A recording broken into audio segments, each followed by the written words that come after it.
All right, guys, we're going to work on some more inferencing.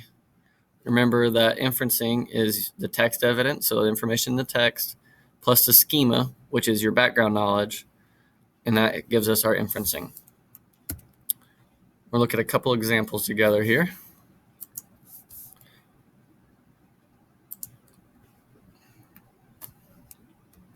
Okay, as Cassie was walking to school, she spotted a woman walking her large dog in the distance. She grimaced. Ugh, that overgrown mutt had better not jump on me.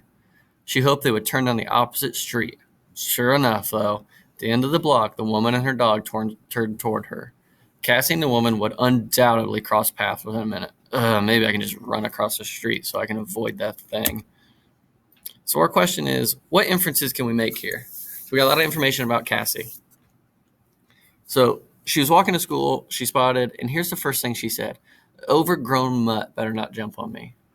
So we know just the way she's talking about this dog, overgrown mutt's not a nice thing. We know that from our background knowledge.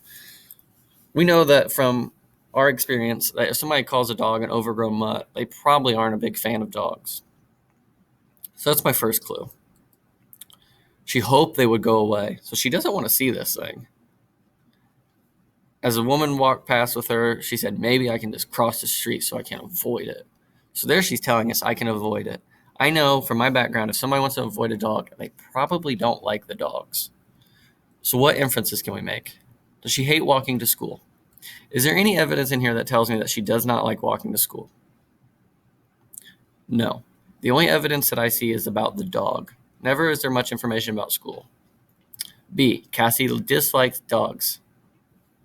That's probably our most likely so far because she calls it overgrown mutt. She hopes it doesn't cross the street with her. She dislikes big dogs but doesn't like small dogs or doesn't mind small dogs. She never gives us information about the size of the dog. It is a large dog walking towards her, but she never said that she disliked it because it's big, and she never gave us information that said that she likes smaller dogs. So let's look at D. Cassie likes dogs, but not when they jump on her. We aren't for sure that it's just because of the jumping, right? She just doesn't want to see him. She said it's overgrown. She's going to cross the street so she can avoid it. Most of this information is just telling me that she doesn't like dogs in general. So our answer for this one is going to be that B, Cassie does not like dogs. She dislikes dogs. All my background knowledge, all my information tells me that. So based on the reading, I can infer that she dislikes dogs. After all, she called it a mutt. That's a negative word for a dog, like we talked about. Also said she grimaced. I might not know what that means, but based on her thought after it, I might say that it's bad. Grimacing is just when you go, ugh, okay? So she wasn't pleased to see the dog. People who don't like dogs try to avoid them. I know that from experience. She thinks that crossing the street would be her best option. So these are all the evidence and reasons and background knowledge that you need to think of when finding answers. Okay, we'll do one more together and I'll let you tear off on your own. Okay, Ashley is constantly doing cartwheels and tumbling in the house. Her mom is constantly telling her to stop. Her mom's constantly telling her to stop. That the house is too small and she's going to break something. One afternoon, when Ashley's mom goes to the mall, Ashley does a handstand, loses control, and hits the end table. This causes the table to fall to the ground and break.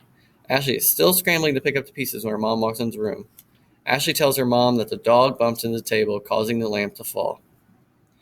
Why? What inference can we make about why she gave her mom a false explanation on how the lamp broke? So let's go back to the beginning. Ashley's mom is telling her not to do cartwheels. So my background knowledge tells me that that's a rule in their house.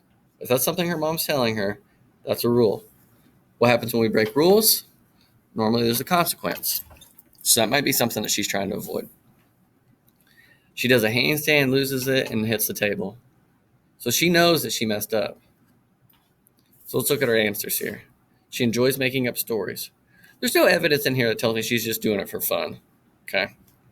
She knows her mom will laugh if she hears the dog cause the lamp to break.